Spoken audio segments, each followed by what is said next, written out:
दोस्तों नमस्कार। 2025 बीजेपी के लिए बम बम साबित होता हुआ दिखाई दे रहा है। साल के शुरुआत में ही हम लोगों ने बताया था कि कैसे 2025 में बीजेपी अपने दम पर बहुमत हासिल कर लेगी। और जिस तरीके से कल आप लोगों ने देखा कि महाराष्ट्र में उद्धव गुट के बहुत सारे नेता बीजेपी ज्वाइन कर लिए हैं और आज एक ऐसी खबर लेकर आ रहे हैं जिससे बीजेपी के लोग काफी खुश हो जाएंगे। जी हां, जम्मू कश्मीर में जब से सरकार बनी है वहां पर सियासी उथल पुथल जो है काफी तेज है। उमर अब्दुल्ला का और उनके पार्टी के नेताओं के बीच ही जुबानी जंग देखने को मिल रहा है। लेकिन अब एक खबर आ रही है कि उमर अब्दुल्ला इस साल पलटी मारने वाले हैं। जी हां, जम्मू कश्मीर में नए साल पर भयंकर वाली खेला हो गया है। और कल अमित शाह का बयान तो आपने सुना कि कश्मीर महर्षि कश्यप के नाम पर पड़ा होगा।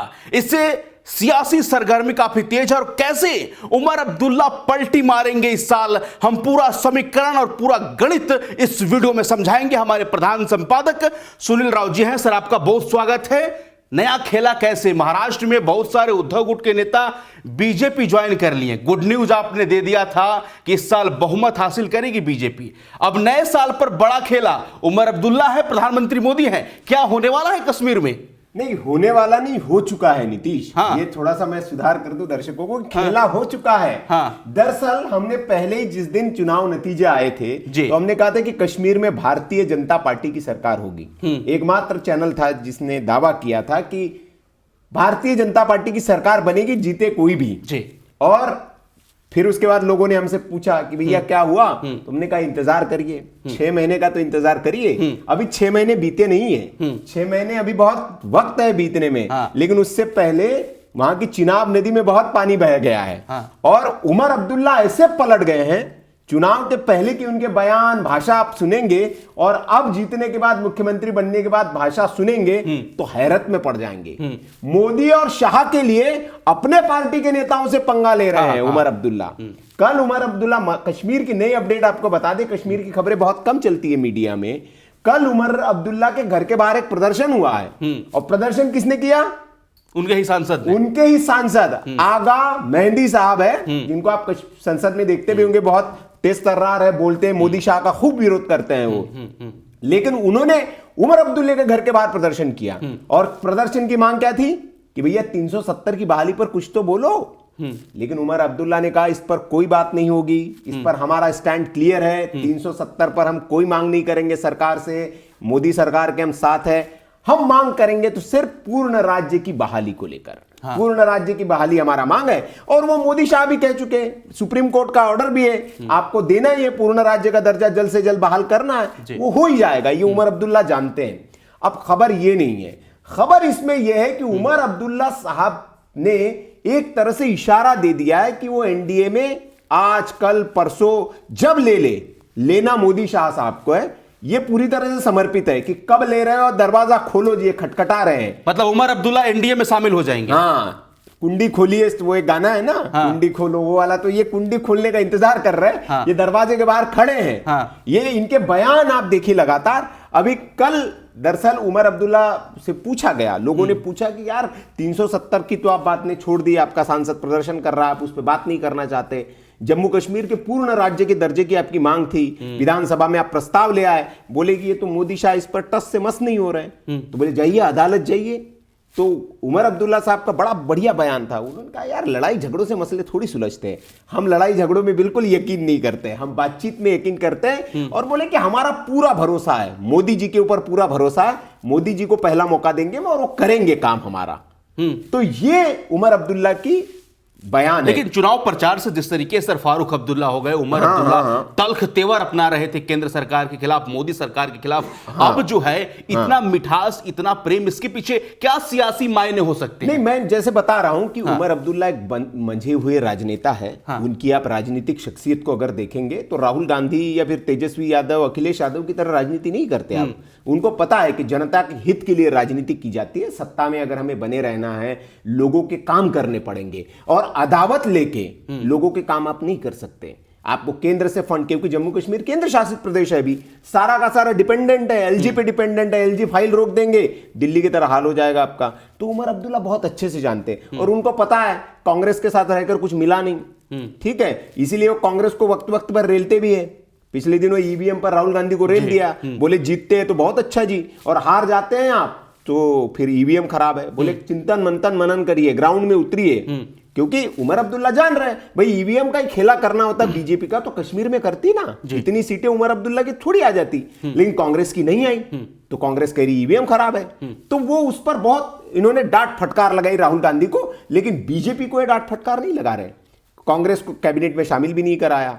नहीं तो मेरा सवाल वही है कि कहीं उमर अब्दुल्ला का एक कूटनीति तो नहीं है, या फिर शाह और मोदी ने कोई गेम कर दिया है वहां पर कि उमर अब्दुल्ला इतना मतलब। हम पहले ही बता दिया है मैंने आपको कि उमर अब्दुल्ला अनटचेबल नेता नहीं है, और उमर अब्दुल्ला के लिए मोदी शाह अनटचेबल नहीं है। पहले भी अटल बिहारी वाजपेयी की सरकार में रहे हैं, साथ में रहे हैं, तो इनके लिए कोई बड़ी बात नहीं, इनके लिए मायने अपनी सियासत चलती रहे और राज्य के लोगों का विकास होता रहे। अब उमर अब्दुल्ला से कल जो कन्वेंशन सेंटर वहां पर कार्यक्रम था कश्मीर में, उन्होंने क्या कहा एक बयान में, मैं कोट इनकोट थोड़ा सा बता देता हूं दर्शकों को, कि हर सरकार या व्यक्ति के पास न्यायालय का सहारा लेने का विकल्प होता है। ये उनसे तब पूछा गया कि यार अदालत क्यों नहीं चले जाते, आप दे ही नहीं रहे आपको मोदी शाह, तो कहे कि हर सरकार के पास ये विकल्प होता है, लेकिन ये कभी भी हमारी पहली प्राथमिकता नहीं रही। राज्य का दर्जा बहाल करने के लिए न्यायालयों में लड़ाई लड़ना हमारी पहली पसंद नहीं हो सकती, अदालत जाना लड़ाई होगी, लड़ाई कभी भी पहला विकल्प नहीं होना चाहिए या अंतिम विकल्प होना चाहिए। अगर उच्चतम न्यायालय ने राज्य के दर्जे की बहाली के लिए बात नहीं कही होती, अगर प्रधानमंत्री और केंद्रीय मंत्री ने इस बारे में बात नहीं की होती, इस सेंटेंस पे जरा ध्यान दीजिए कि प्रधानमंत्री और गृह मंत्री ने ये इस बारे में बात नहीं की होती तो हम अदालतों में जा सकते थे।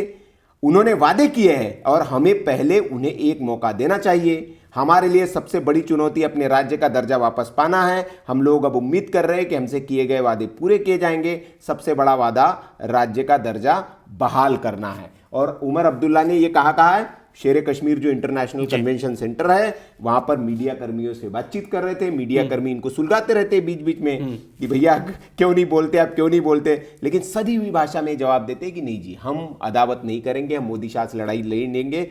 अब ये भी कहा है कि उमर अब्दुल्ला ने जो है एक और सवाल पूछा गया उनसे, ये इंटरेस्टिंग है, जो हमारी खबर काम पे कह रहे कि क्यों खेला होगा।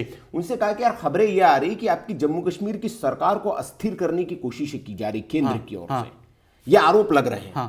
तो उमर अब्दुल्ला, लगा होगा किसी सांसद ने, कांग्रेस ने लगा दिया होगा, तो उमर अब्दुल्ला ने इस पर बहुत महत्वपूर्ण जवाब दिया। उन्होंने कहा कि हम इस तरह की सारी अटकलों को मैं खारिज करता हूं, और उन्होंने कहा कि कोई ऐसा वो नहीं हो रहा है, हमें पूरी मदद मिल रही है प्रधानमंत्री, गृह मंत्री, राजभवन की ओर से, हम अपनी विचारधारा बदलने का कोई दबाव नहीं है। मतलब कहा गया कि आपको भी विचारधारा बदलने के लिए दबाव बनाया जा रहा है आपके ऊपर, आपकी सरकार को अस्थिर करने की कोशिश किया जा रही, प्रेशर किया जा रहा है आपके ऊपर। तो कह रहा हम पर कोई दबाव नहीं है जी, हमारी विचारधारा बदलने के लिए हम पर कोई दबाव नहीं है, ना गृह मंत्री से है, ना राजभवन से है, ना प्रधानमंत्री मोदी से है। और उन्होंने ये कहा कि प्रधानमंत्री और गृह मंत्री ने मुझसे कहा है कि आपकी सरकार अस्थिर नहीं होगी और हम आपको वैसा ही सहयोग देंगे जैसे उपराज्यपाल को दिया गया है पहले। और उन्होंने ये भी कहा है कि जनादेश का हम सम्मान करेंगे। जो लोग ये अफवाह फैला रहे कि अब राजग में शामिल हो जाऊंगा, तो मैंने अपनी विचारधारा बदल ली है, तो मैं इसमें कुछ नहीं कह सकता, मैं काम करने आया हूं और काम करूंगा। देखिए अंत में बात, काम करने आया हूं, काम करूंगा, और काम करने के लिए मोदी जी के साथ। तो क्या बैकडोर से कहीं दोनों गठबंधन ना कर लिए हो? नहीं, हो तो गया ही है। आप देखिए, अब लोकसभा में एक सांसद है आगा मेहंदी साहब, जो मोदी और शाह के हर मुद्दे का विरोध करते हैं। अगर उसका विरोध उमर अब्दुल्ला कर रहा है तो इसका मतलब क्या समझा जाए? वो सांसद उमर अब्दुल्ला के घर के बाहर प्रदर्शन कर रहा है तो उसका मतलब क्या समझा जाए? कहीं ना कहीं पार्टी के अंदर ये संदेश जा चुका है, कांग्रेस को आपने बाहर फेंक दिया है उठा के, कांग्रेस आपके साथ है नहीं, कांग्रेस को वक्त वक्त पर आप चेताते रहते हैं, राहुल गांधी को आंखें दिखाते रहते हैं, उनको अपनी जगह दिखा देते हैं, यार काम वाम करो, कुछ काम वाम करते नहीं, ईवीएम पे कर देते हो। तो इसका मतलब क्या है? और मोदी शाह की प्रशंसा में आप चालीसा पढ़ते हैं, तो इसका मतलब क्या है? तो जब उमर अब्दुल्ला सर एनडीए का दरवाजा खटखटा रहे हैं, तो मोदी जी कुंडी क्यों बंद की? उनको खोल देना चाहिए। नहीं, वो खुली हुई है, वो तो भाई वेट एंड वॉच वाली स्थिति में ना अपनी शर्तों पर लाया जाएगा। भाई अपनी शर्तों पर तो अभी चल रही होगी कुछ बातचीत की, भैया आए तो भाई डिप्टी सीएम होगा, जो भी होगा, कई सारी शर्तें होती नहीं, इतने मंत्री होंगे। भाई कोई एक होता है कि आप बुलाए किसी को जी। कि यार नीतीश जी मेरे घर आइए, और नीतीश जी कहे कि मैं आपके घर आना चाहता हूं, तो दोनों में अंतर है ना। तो अगर बीजेपी बुलाती तो नीतीश जी अपनी शर्तों पे घर जाते कि यार हम आएंगे तो भैया चाय चाहिए होगी, गरम पकोड़े चाहिए होंगे, ब्रेड पकोड़ा भी चाहिए होगा, साथ में कुछ पनीर के पकोड़े भी बनवा दीजिए। लेकिन जब नीतीश जी कहेंगे यार मैं आ रहा हूं, तो फिर तो मेरी मर्जी है कि चाय पिलानी है भी नहीं पिलानी है, पानी पे ही घर लौटा देना है वापिस।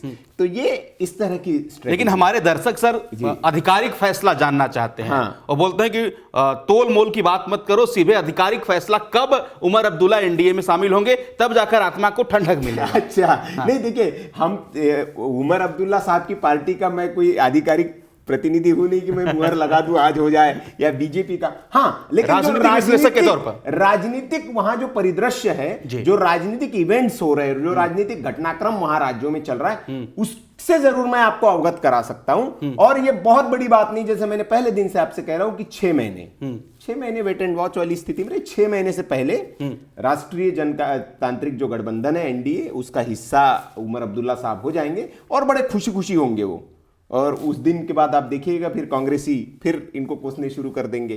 तो ये होने वाला है बहुत जल्दी, क्योंकि आप मूव्स देखिए, उमर अब्दुल्ला जो भी है, इनके पहले के बयान आप देखिए, चुनाव के पहले के उठा के और अभी के बयान देखिए, साफ समझ में आ जाता है कि आपने अपनी स्ट्रेटेजी बदल ली है, स्टैंड बदल लिया, आपने कांग्रेस को नहीं शामिल किया। इसके पीछे बड़ी वजह थी, क्योंकि जब आप स्टैंड अपना कोई पॉलिसी है, उस पॉलिसी पर आपको चलना है, अगर कांग्रेस आपके साथ होती तो अड़ंगा डालती, मिनिस्ट्रीज उसके पास होती, कुछ होता तो वो अड़ंगा डालती।